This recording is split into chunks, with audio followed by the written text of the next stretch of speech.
So, never have I thought I'd be sitting here and writing this, because I didn't even believe in the supernatural.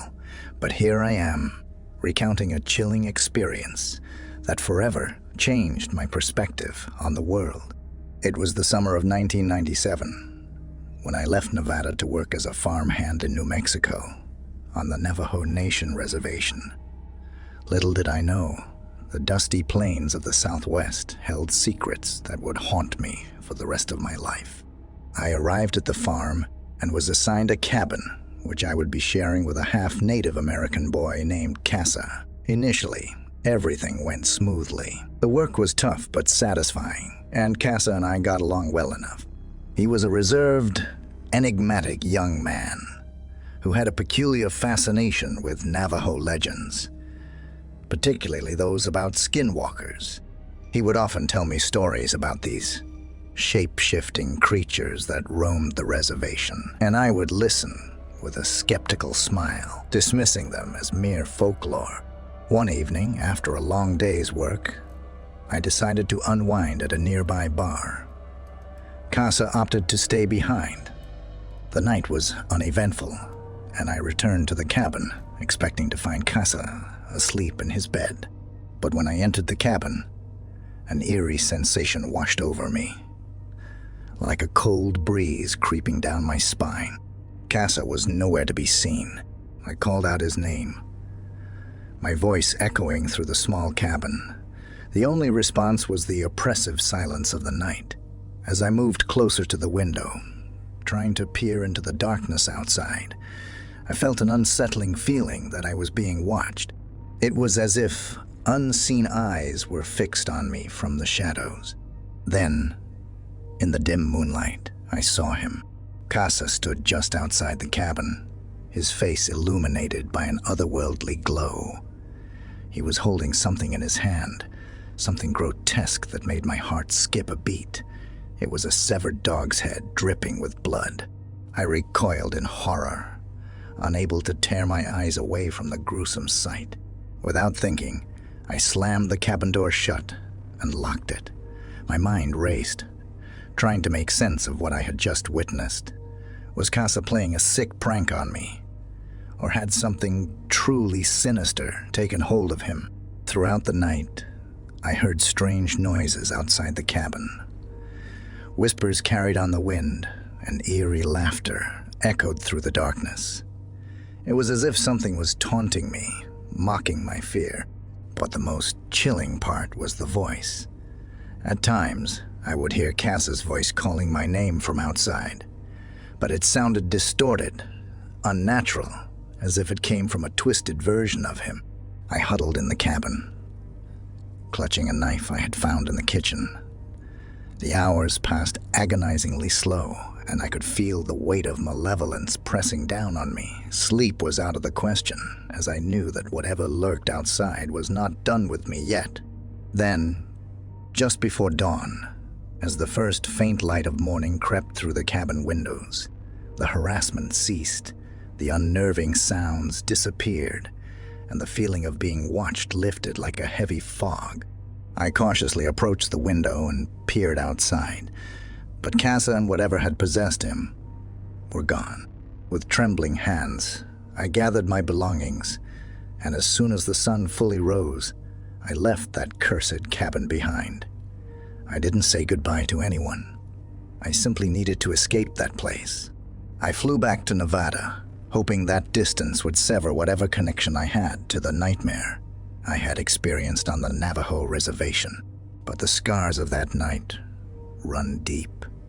I still wonder about Casa's fate, whether he fell victim to some malevolent force, or if he himself had been the source of the horror. Even back in Nevada, I can't shake the feeling that I'm being watched, that something lingers in the periphery, waiting for the right moment to strike.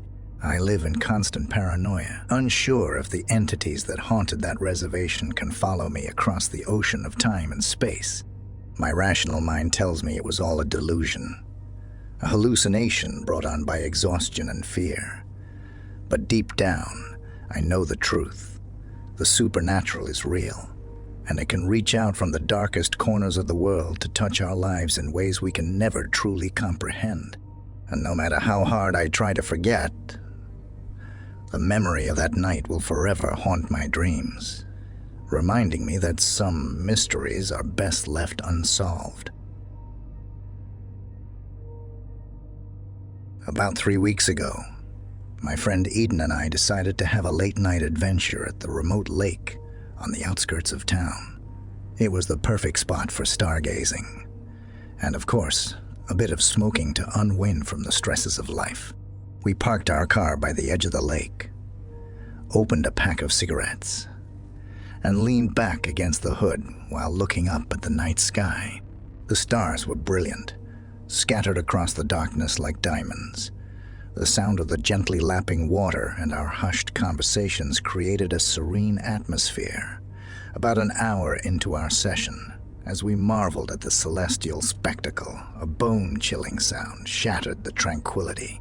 I bolted upright, my heart pounding in my chest. The noise was a disturbing mix of human, like screams and the eerie cries of animals. It echoed across the lake, sending shivers down our spines. Eden and I exchanged puzzled glances, our smoke-fueled relaxation instantly dissipating into unease. "What the hell was that?" Eden whispered, his voice trembling. I had no answer. My heart was still racing, and I couldn't shake the feeling that something was terribly wrong. We decided to pack up and head back to the car, leaving behind our half-smoked cigarettes and a feeling of foreboding that hung heavy in the air. As we made our way toward the car, the haunting scream pierced the night once more. This time, it was closer and seemed to last longer, as if whatever was making the sound was drawing nearer. Panic surged through my veins, and I yelled at Aiden to run. We sprinted back to the car, our breathless gasps echoing in the darkness. Eden fumbled with the car keys, his hands trembling as he struggled to unlock the doors. The scream, now unmistakably a mix of human and animal, seemed to be closing in on us. Finally, the car doors swung open, and Eden started the engine. We sped away from the lake, tires screeching on the gravel road. Once we had put some distance between us and that nightmarish sound, we pulled over to catch our breath and figure out what we had heard. My mind raced, and my thoughts landed on stories I had heard growing up.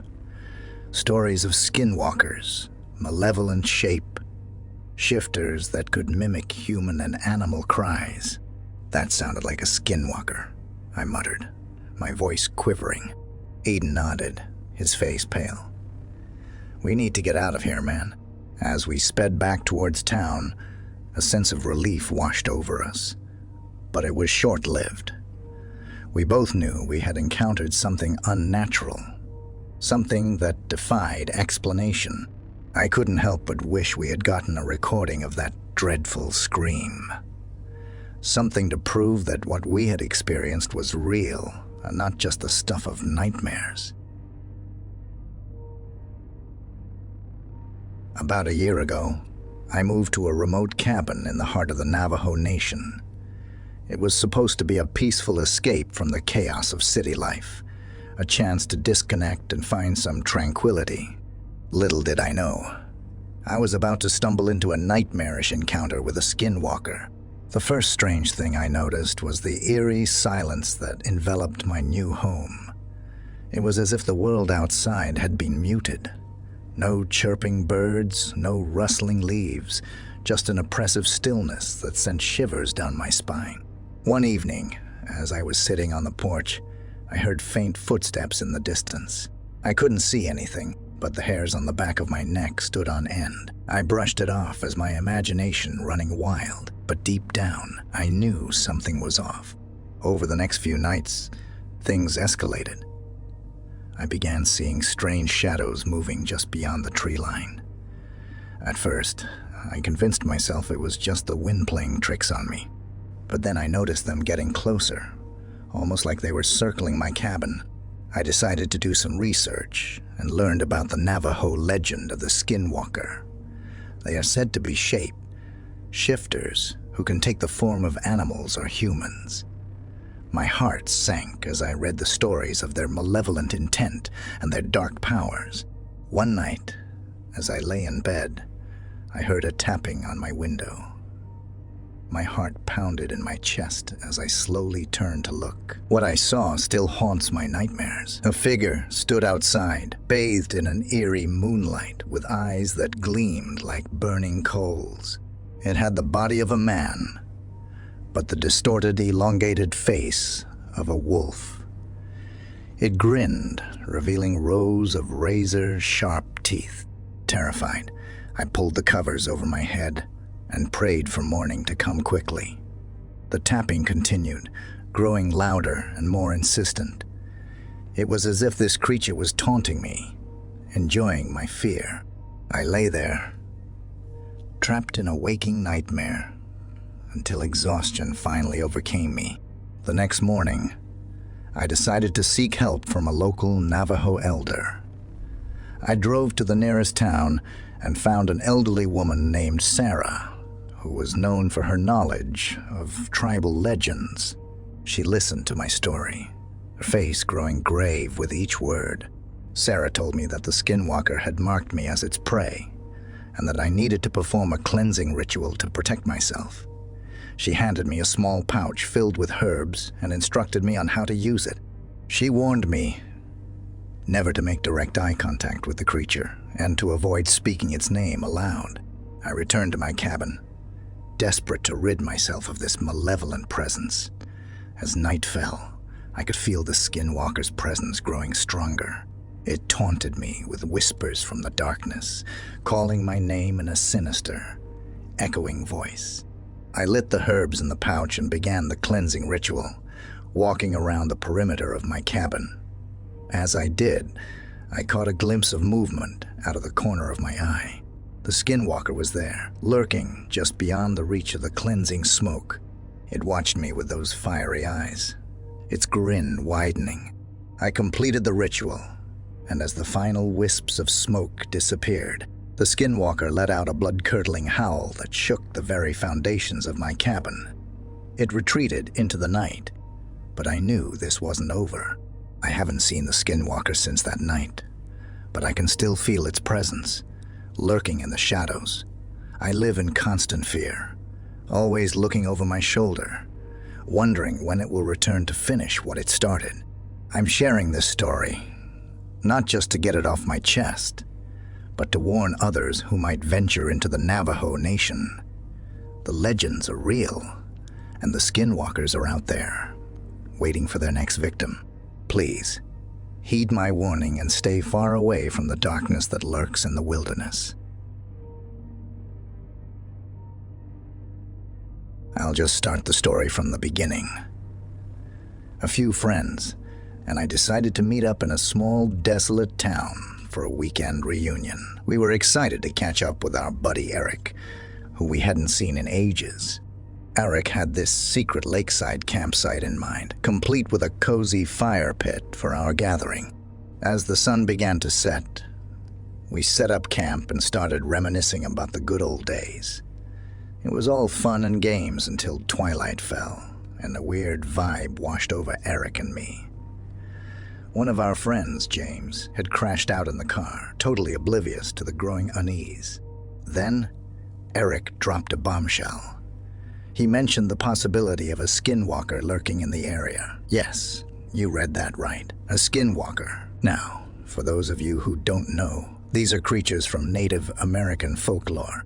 They can take on any form, even human, and are known for their sinister tricks and lurking in the shadows. I thought Eric was just trying to freak us out, but the seriousness in his eyes made me think twice. Apparently, folks around here believed in these things, and some claimed to have seen them. It was time to tread carefully. Naturally, curiosity got the best of Mark and me. We left James, snoring away in the car, and ventured into the woods, thinking it might be a prank pulled by nearby campers. We hiked up a hill that separated our campsite from the others, calling out, and expecting a response. But the woods remained eerily quiet, and the rustling behind us grew louder. Back at the campsite, our friends were in a frenzy, frantically packing up their stuff. Eric had started a fire, hoping it would keep the Skinwalker at bay. We hurried to gather our belongings, the forest feeling more ominous by the second. And that's when it happened.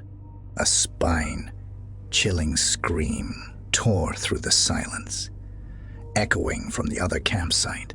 It was the kind of scream that curdles your blood, and it sent shivers down my spine. Eric's warning about the Skinwalker raced through my mind. These things were known to be fast and nearly impossible to outrun. Panic set in as we scrambled to load our gear into the car. The darkness was all encompassing now, and that bone-chilling silence after the scream was too much to bear. Finally, we started the car, and the headlights cut through the pitch. Black night, but there it was, emerging from the bushes beside us. The Skinwalker. This grotesque creature had glowing yellow eyes that seemed to pierce through your soul. Its form twisted and contorted, as if it couldn't decide on a shape. Without a second thought, Eric floored the gas pedal, and the car roared to life.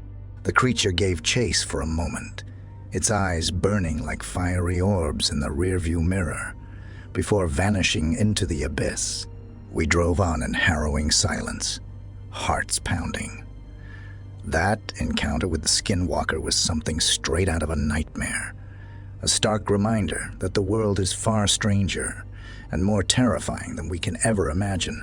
As we left that forsaken town, the memory of those glowing yellow eyes haunted our thoughts, serving as a grim testament to the spine-tingling legend of the Skinwalker that we had unwittingly stumbled upon that fateful night.